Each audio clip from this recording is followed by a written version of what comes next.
मैनपुरी में लोकसभा चुनाव की मतगणना लगातार जारी है और सभी दिग्गज इस समय बस ये सोच रहे हैं कि किसका रुझान कब किस पर हावी होगा। धर्मेंद्र यादव जी हमारे साथ मौजूद है। धर्मेंद्र जी, क्या कुछ कहेंगे? जीत के प्रति कितना आश्वस्त? 100%।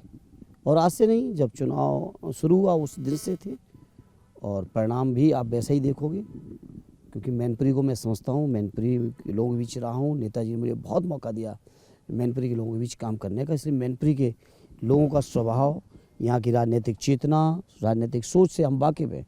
इसलिए कोई कुछ कहता रहा हो, हमको कभी भी मैनपुरी में ये महसूस नहीं हुआ कि ये बीजेपी के लोग चुनौती पेश कर पाएंगे। कितने वोटों से समझ रहे हैं आप अपनी जीत को? मैं समझता हूँ कम से कम 2 लाख से। मैं ये कम बता रहा हूँ। कैसे आंकड़ा लगा? कि 1 बजे के बाद, कोई 2 बजे के बाद, काउंटिंग खत्म होने के बाद कोई ये ना कहेंगे धर्मेंद्र जी आपने ये दावा किया था और नहीं हुआ। कम से कम 2 लाख। अच्छा, जिस तरीके से परिवार एक साथ आया, ये बड़ा अच्छा असर जो है वो विधानसभाओं पर पड़ा और चाचा के आने के बाद कहीं ना कहीं देखा कि जीत का अंतर जो है वो काफ़ी बढ़ जाता है। तो कहाँ किस विधानसभा में कितना अंतर? नहीं, हर विधानसभा में हम पाँचों की पाँचों जीतेंगे। और जैसा परंपरागत रहा है, विधानसभाओं का अपना स्वभाव रहा है, नेचर रहा है, उसी के अनुरूप आप देखेंगे परिणाम आएगा। टक्कर किससे बनते हैं?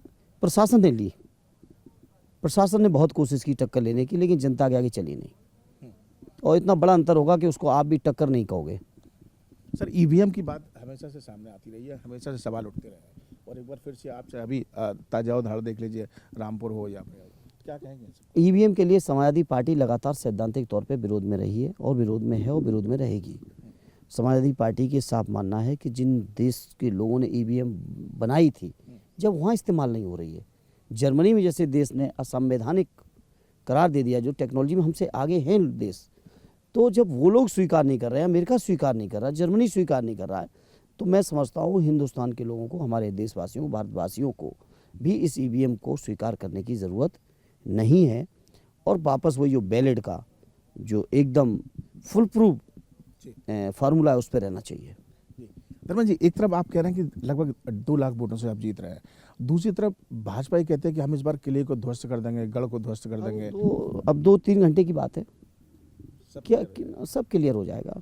और बीजेपी तो लड़ी नहीं, प्रशासन के लोग लड़े, शासन के लोग लड़े।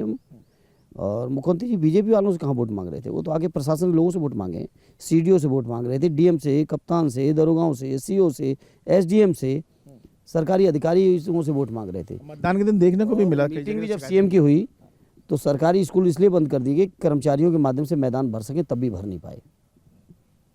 तो रघुराज सिंह साक्य के बारे में कहेंगे, एक पर्टिकुलर नाम है और जो पहले आप ही के जमीन से निकले हुए हैं। रघुराज सिंह साक्य जी का गांव पड़ता है धौलपुर खेड़ा, जसवंतनगर विधानसभा का है। हम आपसे कहेंगे कि उसका परिणाम चेक करना आप वोट काउंटिंग के बाद। बड़ी बात है जो आप बोल रहे हैं। बिल्कुल जिम्मेदारी से बोल रहे हैं। प्रधानी भी कैसे जीतते थे गांव की, वो मुझे पता है। अच्छा, और एक चीज़, जैसे वो छोड़ के गए और अभी अगर वो जीत जाते हैं, अगर वो हार जाते हैं, तो क्या वापस समाजवादी पार्टी? अरे ये सब काल्पनिक बातों को छोड़िए, आज परिणाम को देखिए। अच्छा ठीक है, एक आखिरी सवाल आपसे पूछेंगे।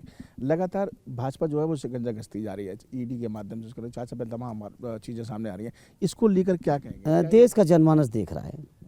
यही मुख्यमंत्री जी विधानसभा में चाचा के लिए कितने शुभचिंतक और बेलविशर थे लास्ट सेशन में, और जैसे ही चाचा जी ने सपोर्ट किया आदरणीय डिम्पल जी का, उसके बाद चाचा के प्रति इनका रुझान और रुख क्या है, वो देश देख रहा है कि वो रुझान क्यों था और ये रुझान क्यों है। लेकिन चाचा परिवार की एका के लिए, पार्टी की एका के लिए, नेताजी की श्रद्धांजलि के लिए मजबूती के साथ खड़े हैं और वो किसी चीज़ की परवाह करेंगे नहीं। जो करनी हो जांचें, ईडी, सीबीआई और कुछ बचाओ वो भी कर लें। परिवार पूरा साथ है, जो हो गया बस हो गया। बिल्कुल पूरी तरह साथ है। नेताजी का बनाए हुए समाजवादी परिवार, समाजवादी पार्टी एकजुट होकर माननीय अखिलेश यादव जी के नेतृत्व में उनके साथ चट्टान की तरह खड़ी है। धर्मेंद्र जी, एक आपने नेताजी की बात की, एक सवाल मैं ख़त्म करूँगा। नेताजी का जाने के बाद जो प्यार देखने को मिला है मैनपुरी की जनता की तरफ से, कितना आप किन शब्दों में बयान करेंगे उसको, जो जीत आप समझ के चल रहे हैं? वो शब्दों में नहीं कह सकते, उनको केवल महसूस कर सकते हैं। और मैनपुरी के लोगों ने नेताजी के जीते जी भी कभी समाजवादी पार्टी और नेताजी को निराश नहीं होने दिया, और नेताजी के जाने के बाद भी लोग जज्बाती हैं नेताजी के नाम पर। और माननीय डिम्पल जी को बहुत ऐतिहासिक, जो जिस उम्र का, अगर बुजुर्ग हैं तो आशीर्वाद दे रहे हैं, नौजवान हैं तो सहयोग कर रहे हैं, बच्चे हैं तो और आदर कर रहे हैं, तो वो जो जिस उम्र में है उस उम्र के अनुपात में अपना सम्मान, साथ, सहयोग कर रहे हैं। बहुत बहुत धन्यवाद। और देखिए, धर्मेंद्र यादव जी ने स्पष्ट शब्दों में इस बात को कहा है कि कम से कम 2 लाख वोटों से डिंपल यादव जी यहां से जीत रही हैं। रही बात भारतीय जनता पार्टी के प्रत्याशी रघुराज सिंह साके की, तो वो अपने ही गांव में जीत जाए, ये बड़ी बात होगी। वीडियो जर्नलिस्ट मनोज के साथ सैफी से विनीत दुबे, न्यूज उत्तर प्रदेश।